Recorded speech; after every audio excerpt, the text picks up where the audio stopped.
మిమ్మల్ని సరిగా చూసుకోవడమే కాకుండా వాళ్ళ జీవితాలు బాగుపడతాయి. వాళ్ళ కోసం మీరు కష్టపడుతున్నారు. అలాంటప్పుడు ఆ పిల్లల చదువు ఎట్లుంది? చదువు అనేది పెద్ద ఆస్తి. నాలెడ్జ్ ఎకానమీలో పిల్లలకు చదువు అనేది చాలా గొప్ప ఆస్తి. అది దాన్ని ఎంత పెంచితే అంత ఉపయోగపడుతుంది. మీకు దేశం అభివృద్ధి అవుతుంది, ఆదాయాలు పెరుగుతాయి. ఆ ఆదాయం పెరిగిన ఆదాయం మీ కుటుంబానికి రావాలంటే, మీ పిల్లలకు రావాలంటే చదువు చాలా ముఖ్యం.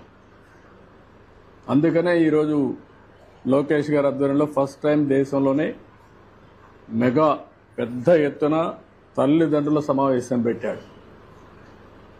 కనీసం మీలో ఒక ఆలోచన విధానాన్ని మార్పు తీసుకురావడానికి, మీ పిల్లల్ని పెంచి పోషించడమే కాకుండా వాళ్ళ మీద ఖర్చు పెట్టడమే కాకుండా ప్రయోజకులు చేయడం మీ బాధ్యత. ఆ ప్రయోజకులు చేయాలంటే బాగా చదివించాలి. ఆ చదివించాలంటే ఈ స్కూల్కి వచ్చినప్పుడు ఏం చేస్తున్నారో కూడా మీకు తెలిస్తే దానివల్ల మీ పిల్లలు కూడా సహకరిస్తారు టీచర్స్కి. వాళ్ళు చిన్నపిల్లలు కాబట్టి వాళ్ళకి తెలియదు. ఇప్పుడు బాగా చదువుకుంటే వాళ్ళ జీవితాలు బాగుపడతాయి. దానికోసం పెట్టాం. సంతోషం, మీ అందరితో మాట్లాడుతున్నాం.